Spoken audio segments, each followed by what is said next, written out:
Thank you very much for this opportunity to share my ideas with the Herodotus Helpline.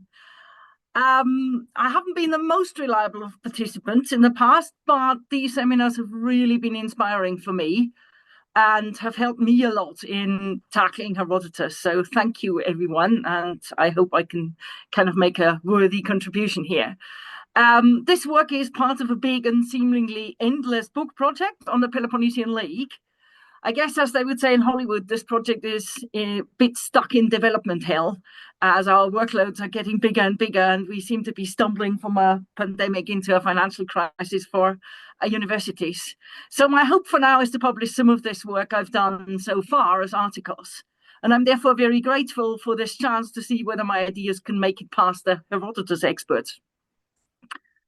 So as I've started working on what I thought would be a short summary of the archaic background of Peloponnesian history, I realized quite quickly just how little had been done to reconsider the standard narrative on the rise of Sparta's power in the Peloponnese.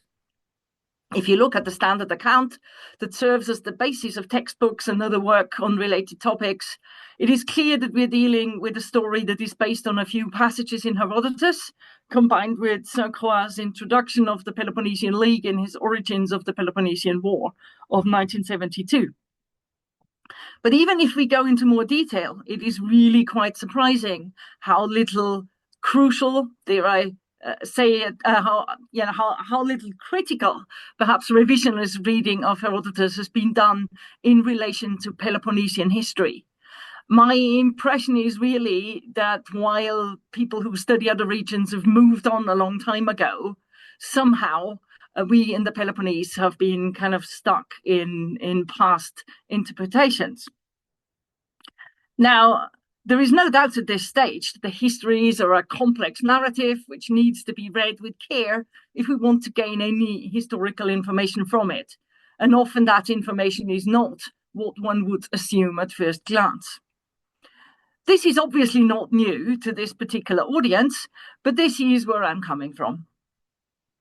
So what I'm going to do today is to look at three particular passages which really pick out the crucial phases in Herodotus' account, which are generally used to reconstruct the origins of the Peloponnesian League. We're dealing with the conflict with Tegea. That's usually presented as the crucial moment when Sparta won its first ally. And then two stories of Cleomenes I, which show how he tried to manage the allies in connection with his plans to stop the development of Athenian democracy. There is a third important theme in Herodotus' history of the archaic Peloponnese, and that is the conflict between Sparta and Argos. These two need significant revision, but more work has been done there already, for example, recently by Elena Franchi. And there is simply not enough time today to include that too.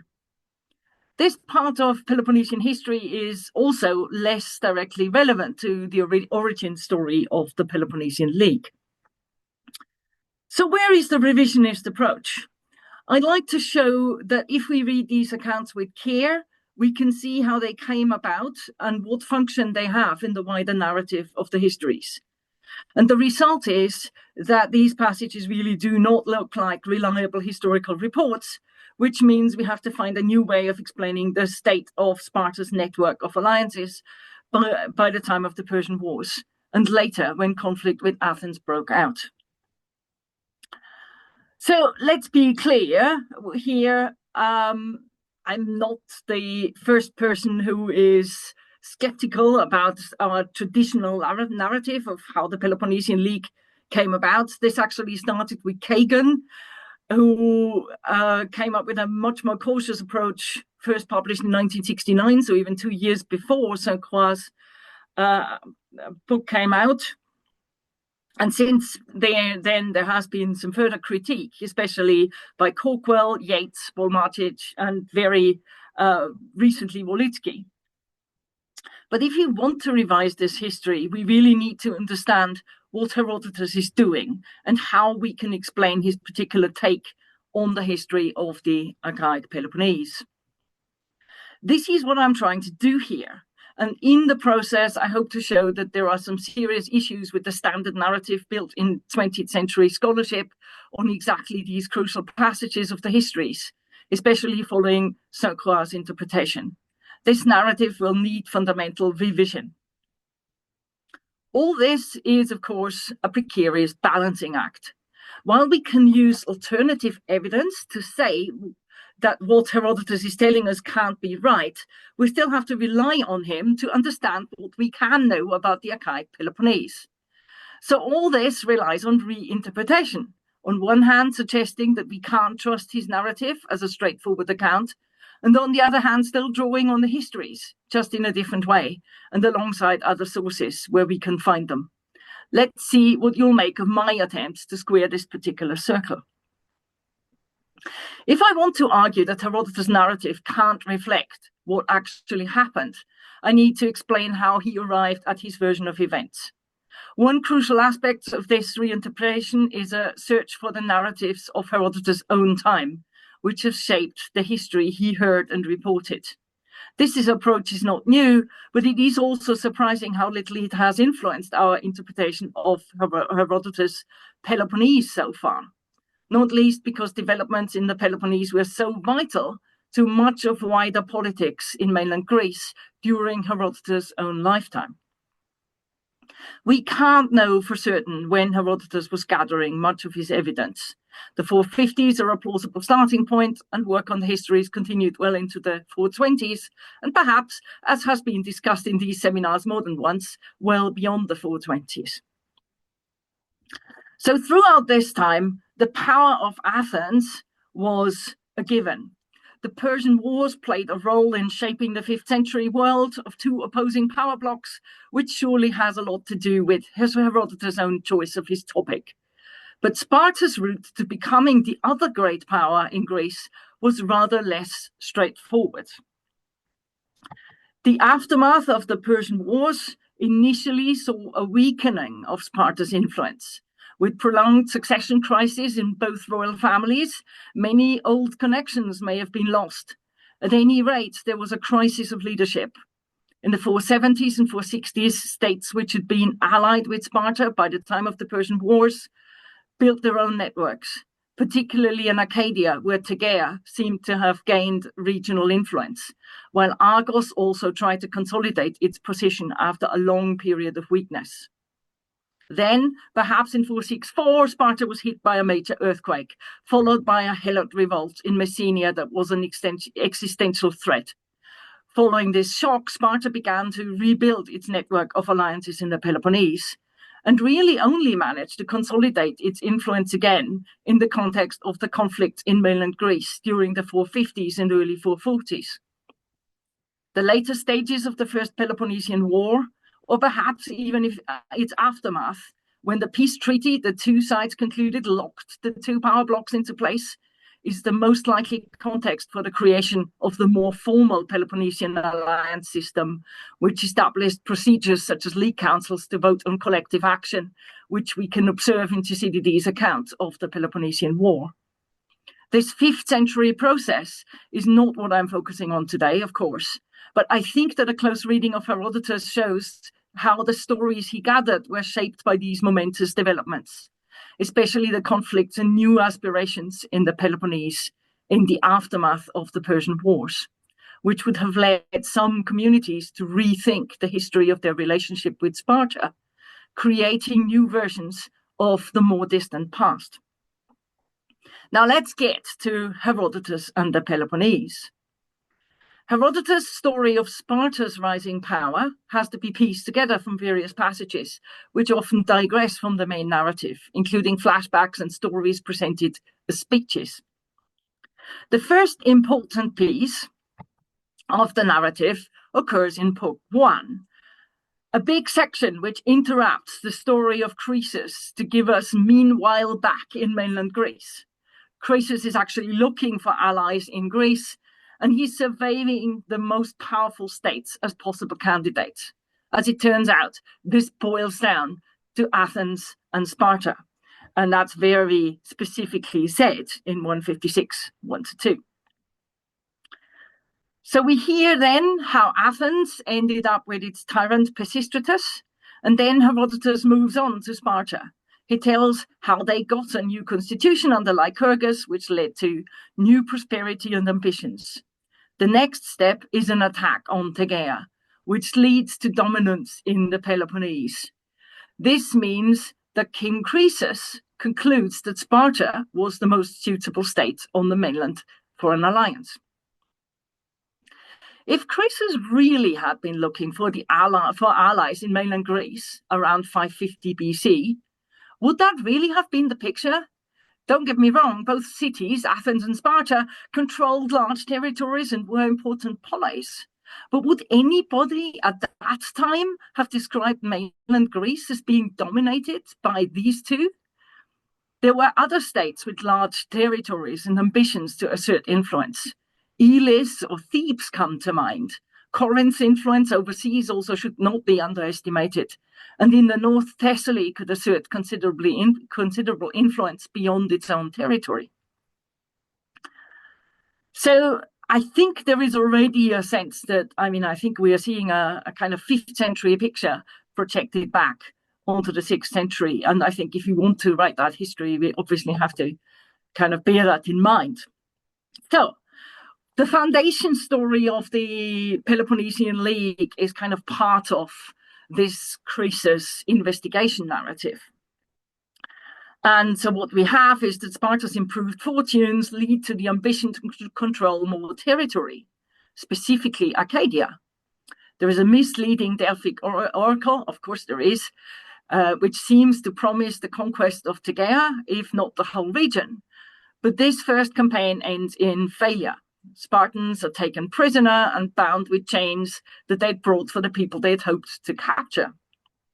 These fetters were still on display in the temple of Athena Alea at Tegea. The Spartans can only overcome the Tegeans once they manage to find the bones of Orestes buried in Tegean soil and bring them to Sparta. The result, in the end, was success. And so what we get is Herodotus saying that from this point on, whenever they fought each other, the Lacedaemonians were far superior to the Tegeans. So these foundation stories matter. And this passage introduces Sparta as a Peloponnesian power early on in the histories, emphasizing that alongside its unique constitution, Sparta's success was based on being able to draw on manpower from a large part of the Peloponnese. Given the important role of the Peloponnesians in the Persian War narrative of the last 3 books, Herodotus had good reasons to include this background. But the juxtaposition with the Athenians, still a long way from the democratic emerging sea power of the late 480s, suggests that more is at stake here. Whose story is it, and what is it really trying to convey? One thing is clear, in this passage, Herodotus is not doing the Spartans any favors. After humiliating initial defeat, they still do not manage to overcome their much smaller neighbor until they resort to subterfuge and finally bring about success by supernatural means, by taking the bones of Orestes. The story is explicitly linked to a memorial in Tegea, namely the fetters of the Spartans in the temple, which would have needed a story like this to explain their significance. All this suggests that significant parts of this story drew on Tegean traditions, which try to reconcile ideas of resilient resistance against Sparta with its status as an inferior ally. Now, specifically, Tegean details appear a few times in the histories. For example, in 9-10, Herodotus tells us that it was a well-connected Tegean, Kileos, who finally convinced the Spartans to fight the Persians of Plataea. And you really think, really? And just before the Battle of Plataea, we've got the famous kind of debate between Athenians and Tegeans, where the Tegeans deploy episodes of their local myth history as they argue that they should have the most honorable place in the phalanx, apart from the Spartans. These are not just stories, but also references to artifacts, which could be seen at Tegea, which suggests the possibility that Herodotus himself visited the Arcadian city, or at least that he got details from a source who had detailed local knowledge and evident local pride too. Apart from the fetters of the captured Spartans, the sanctuary of Athena Alea also displayed the bronze manger of Madonius's horses. This was the booty that Tegeans took from the Persian camp, since they were the first to get there after the battle. And so Herodotus essentially gives us a whole set of Tegean narratives. And I have to say, I always feel that Tegea in Herodotus is a bit like a black hole, where all of a sudden stories start revolving around them and everything stops making sense. So in a way, their own version of things seems to kind of interfere with how other people may have remembered things, but also it seems to be particularly revisionist kind of history of what happened before the Persian Wars, but also during some of these battles. What's interesting is that, the Tegeans are showed as faithfully collaborating with the Spartans, being good friends with the Spartans during the Persian Wars. But at the same time, we always see a kind of pride in a long tradition of resistance against Sparta. They are constantly kind of in that kind of odd zone between these two modes. And this ambiguity is probably best understood as a perspective of the 470s and 460s, when years of active resistance to Sparta presumably shaped ideas of how Tegeans perceived the history of their relationship with their southern neighbors. So these stories carefully balance a distinguished Persian war record, which you really can't maintain unless you kind of admit that you were on the side of Sparta, with another kind of tone of resistance. And that's kind of weird, slightly contradictory storytelling, I think, is pretty typical for all the stories we have from the Tegeans here. One thing that's also important is that the Tegeans are presented as the last bastion against the Dorian or Spartan attacks on the rest of the Peloponnese. The origin story of the Peloponnesian League shows that they are basically the key to controlling the rest of the peninsula, or at least the rest of Arcadia. But also when the Tegeans are arguing about the best position in the allied phalanx at Plataea, they are digging out one of their stories of pride, which is that of the Tegean king Echemos, who killed the son of Heracles, Hylas, as he was trying to return to the Peloponnese. And so in a way, it was the Tegeans who kept the Dorians out of the Peloponnese for another few generations. And again, there's a real tension with Spartan identity and history here.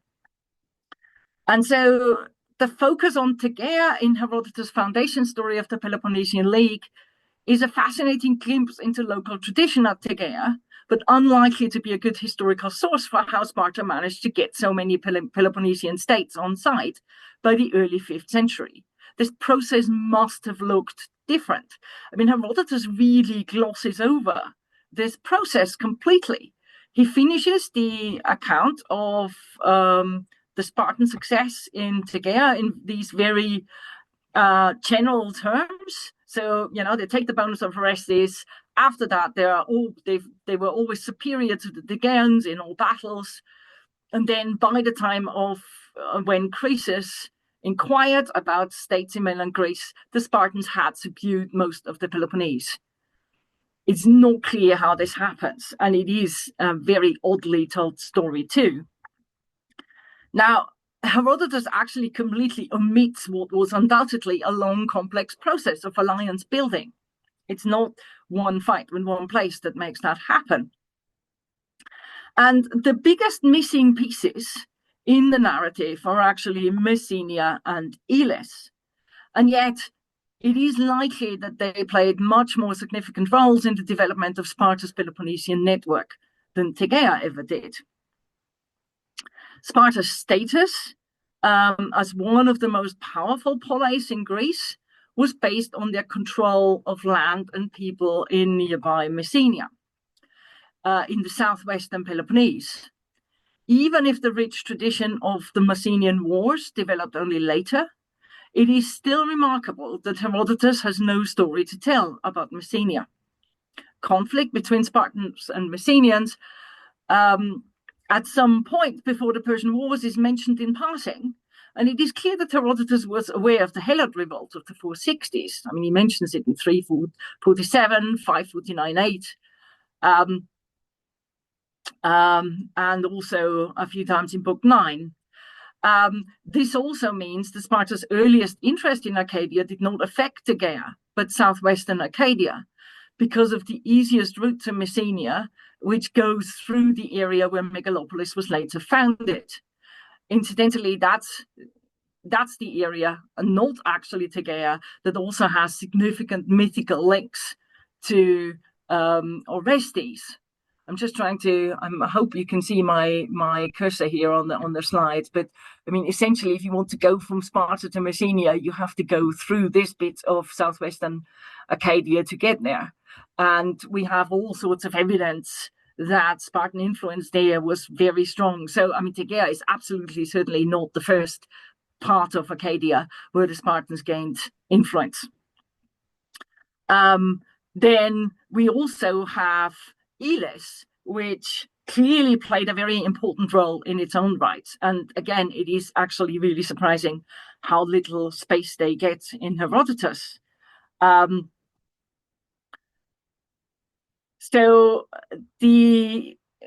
course, Olympia was in the territory of Elis, and Elis was building up a territorial state throughout the 6th century. And of course, the sanctuary of Olympia played a big role in local relations with their neighbors that they were slowly kind of integrating into their own state, but also in relations between communities in the Peloponnese.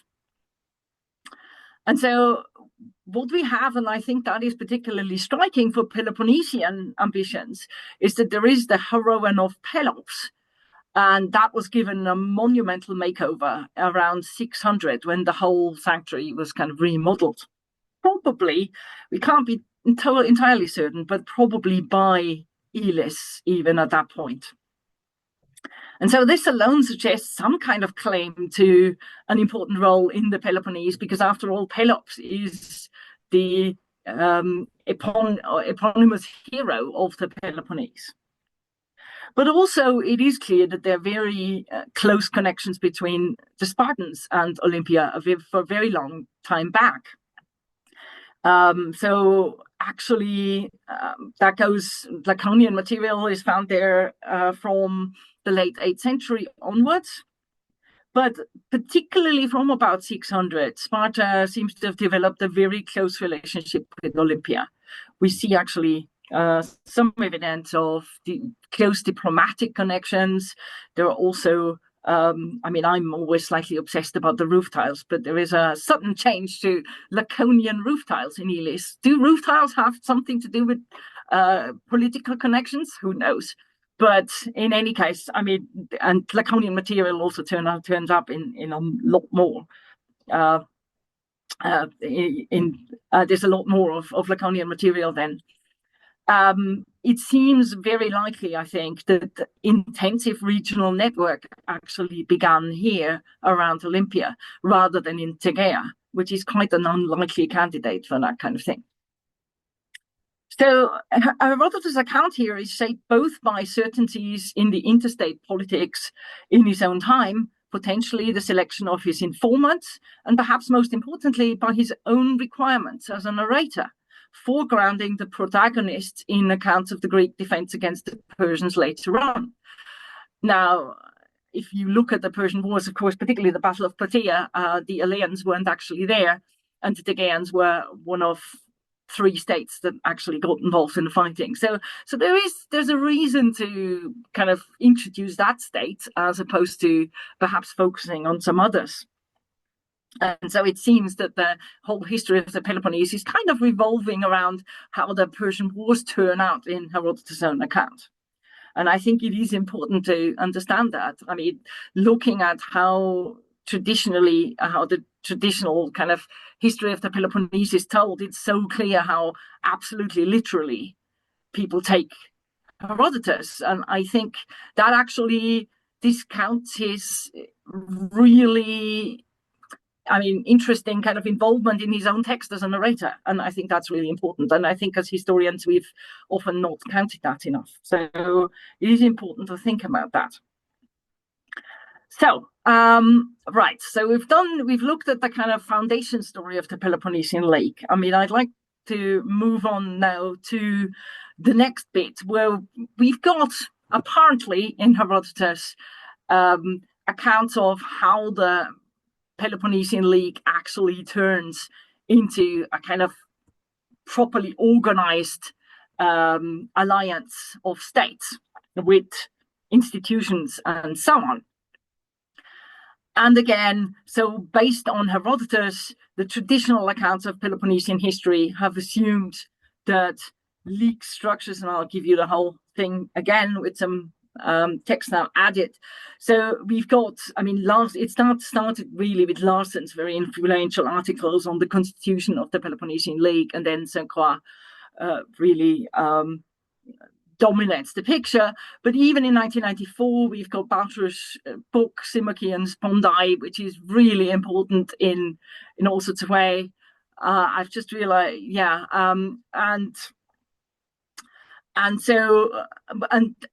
even there, we still get that picture of the constitution of the Peloponnesian League already developed in the 6th century, all based on Herodotus. But of course, there have also been objections, because more and more, if one looks at what actually emerges from this kind of analysis, doesn't quite look very likely. And so, again, we've got the earliest proponent of this criticism is Corkwell. That was in 1993, and more recently, particularly Yates and Paul Martich have kind of suggested much later development of constitutional institutions in the Peloponnesian League. Possibly as late as the late 5th century, but Bluesky as well has, has doubted the very early institutions. And, that's, I'm going along with that. But then the question is really, how should we read these Herodotus passages that have led people there in the first place? And so we really need to think about these accounts and, again, look at what Herodotus is actually doing there. And I actually think a really interesting picture arises if one does this.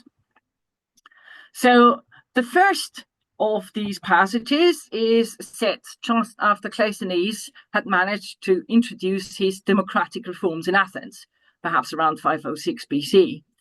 And at this point, Herodotus tells us that Cleomenes gathered an army from the whole Peloponnese, and he did not tell them that he was leading them to exact revenge on the Athenian demos with the aim of installing Isagoras as a tyrant. So very explicitly, the allies don't know what's happening. And then by the time the Peloponnesians reach Eleusis, they realized what Cleomenes' plans were, and the Corinthians particularly decided to withdraw their support. The other Spartan king, then Damaratos, does the same thing, and the campaign basically dissolves as everyone else also leaves. And the campaign never sees any action on the battlefield. At the same time, the Boeotians and the Chalcidians attacked Attica and were defeated. So they were actually fought at this point. So this was very much the first test of Athenian democracy, and it is clearly an important point for Athens. And Herodotus actually makes that clear, because he tells us in 577 that there were memorials on the Acropolis. And these didn't just survive the Persian sack. He actually talks how the fetters in which the prisoners had been bound were hung up in the Acropolis, where they could still be seen in my time, hanging from walls which the Persians' fire had charred. So there is a sense that these monuments, obviously from before the Persian Wars, they were still there and they were still preserved. And also, we do have an actual four-horse chariot monument as well, set up outside the Propylaea. So what that suggests is that the memory of these events and their importance absolutely survives the Persian sack and also the remodeling of the Acropolis. One has to assume, I mean, given what happens on the Acropolis after the Persian sack and then into, let's say, the 540s, 430s, I mean, the whole Acropolis gets remodeled. If someone wants these monuments to stand there, you can't just leave them. You actually probably have to take them down and put them back and so on. So we can absolutely see that for the Athenians, this was an important memory.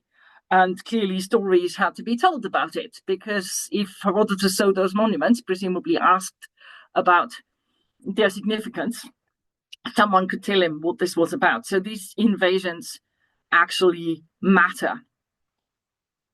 So what Herodotus and probably his informants had in mind here was clearly then, also a Peloponnesian League campaign that is kind of joining into these attacks from several sides. And what's interesting about this is that Herodotus actually puts this into the context of Dorian invasions in Attica. And he actually tells us this is the fourth of these Dorian campaigns to Attica. And so, in a way, I think what we are seeing here, and again, you have to think this is part of the discourse of the later 5th century. I mean, whether it is the 440s when the Spartans first staged campaigns into Attica, or whether we are talking the early 420s when they become a kind of annual part of the war. But it's clear that somehow this invasion that Cleomenes tried and clearly failed with is kind of set in this context of Spartan and Dorian invasions into Attica. And I think that's how we need to see this, that actually people telling these stories, and Herodotus himself probably imagine this event like one of the Spartan invasions that they knew from their own time. So what's interesting here is that we can kind of see how this is envisaged, this event that looks actually oddly unlikely, because if you think about it, I mean, it isn't actually a historical event with much of an impact on Athens. I mean, apart from the kind of symbolic meaning of it, because it basically ends before they get anywhere, but before they fight. Now, one other interesting thing is that there seems to be an aftermath in Sparta. So the Spartans themselves had learned an important lesson from this, and Herodotus tells us that from then onwards, the two kings were not allowed to be on campaign at the same time. So this would suggest that disagreement between the Spartan commanders rather than desertion of allies was blamed for the failure of the campaign. And this leaves us with the least plausible aspect of the story, namely the idea that the allies only found out about the aim of the campaign once they'd already invaded Attica. Now, I have to say, I mean, I've always found this really completely impossible. I mean, this is just not how a campaign can work.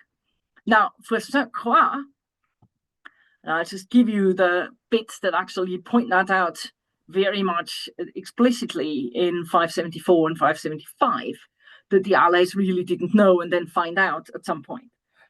So St. Croix sees this as an indication that the allies were already swearing the famous oath that we know from later classical sources, guaranteeing that the allies would follow the Lacedaemonians wherever they would lead. The alliance clause that we know from later documents, and we also know this alliance clause from one surviving alliance inscription. But really, the idea that the Spartans could lead a campaign without telling their allies what their aims were seems completely fanciful, let alone the notion that these oaths were designed to allow this to happen. It is surely not realistic to propose that such a secret could be kept as the allies were marching together for days. Moreover, as Herodotus' example shows, it risks the success of any campaign. And in the long run, also, it damages the morale and goodwill of the allies. So this part of the story has a clear function within the story, in the narrative that Herodotus is composing, but it doesn't make sense historically. So what Herodotus is trying to do here is that it allows him to introduce the Corinthians as critical friends and also principled opponents of tyranny. This is just 16 chapters before the theme continues with one of the most important speeches in the histories. And this brings us to exactly that passage with the important Corinthian speech about tyranny, which is my second passage about the Peloponnesian League. Now, this is generally, so that's 591 to 93. I've given you on the slide just the beginning and the end of it. The big middle bit, 592, divided up into several subsections, is the speech of the Corinthian Sophocles. So what the context of this is that, well, Cleomenes' attempt has failed, but then he decides he actually wants to restore the Pisistratids to Athens as tyrants. And so he actually invites the deposed tyrant Hippias to Sparta. And at this point, the allies are now informed in advance and consulted on the campaign plans. A proper league council then. So Herodotus stages a debate which starts with the Spartans proposing the plan. And then the next speaker is Sophocles of Corinth, who gives the longest speech in the histories, an impassioned plea against tyranny, which includes the account of what the Corinthians went through under their tyrants. Finally, Hippias makes his case, but the allies then agree with Sophocles and vote against the campaign. No action is finally taken. So was this the point when Sparta introduced a mechanism for consulting its allies, creating the first constitutional structure of the Peloponnesian League, as Larsen or Saint-Croix would assume? Yet again, I think we need to read this account with Herodotus' narrative aims in mind. This League Council decided to take no action. This means it has actually no effect on actual historical events or on the narrative. This alone should make us suspicious. Why is this even there? It works extremely well for Herodotus' narrative purposes. The League Congress format allows him to juxtapose Sophocles' logos on Cypselus and Periander with a speech by Hippias, the last Athenian tyrant, who gets to make the case for tyranny. We've got a beautiful kind of debate set up. And so we can kind of see how this is set up. I mean, I think another really striking aspect of this particular episode is actually Herodotus' reasoning why the Spartans were actually planning to install a tyrant in Athens. And he highlights worries about growing up Athenian power, almost as if he were echoing Thucydides' truest cause of the Peloponnesian War. This argument seems entirely out of place in the late 6th century. We can see how skillfully this episode adapts Athenian memories about the beginning of their democracy with important concerns, especially ideas about freedom and tyranny, generally a big theme in Herodotus.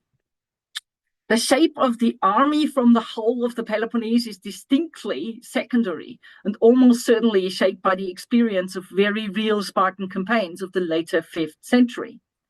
All this means that, yet again, this passage is unlikely to give us much useful information about the organization of Spartan alliances or allied campaigns in the late 6th century. So, here we have it. These are the three crucial passages in Herodotus which have long provided the main evidence for the beginnings of the Peloponnesian League. Together, they seem to tell the story of the first alliance with Tegea, the earliest allied campaign, and the first League Council. I'm suggesting that they do nothing of the sort, since they're all shaped by the concerns of Herodotus and his contemporaries in Athens, Tegea, and probably also Sparta and Corinth. Because of this 5th century dimension, all three stories give the impression of interstate relations, which are much closer to the situation after the mid-5th century, or perhaps even in the early stages of the Peloponnesian War. It is therefore not surprising that historians looking for the most advanced political developments in the Peloponnese, in order to map out the creation of the Peloponnesian League, found these passages useful. The result was that they ended up creating an image of the 6th century Peloponnesian League that is rather more advanced than we should assume. What can we do instead? I think the answer is to embed the growth of Sparta's network of alliances in the Peloponnese before the Persian Wars into a wider context of interstate relations in the peninsula during the Archaic period. Archaeological finds from Olympia helped to establish this background, and at the same time bring Elis into the picture. Peloponnesian states were experimenting with alliances as a tool of collaboration, but also annexation.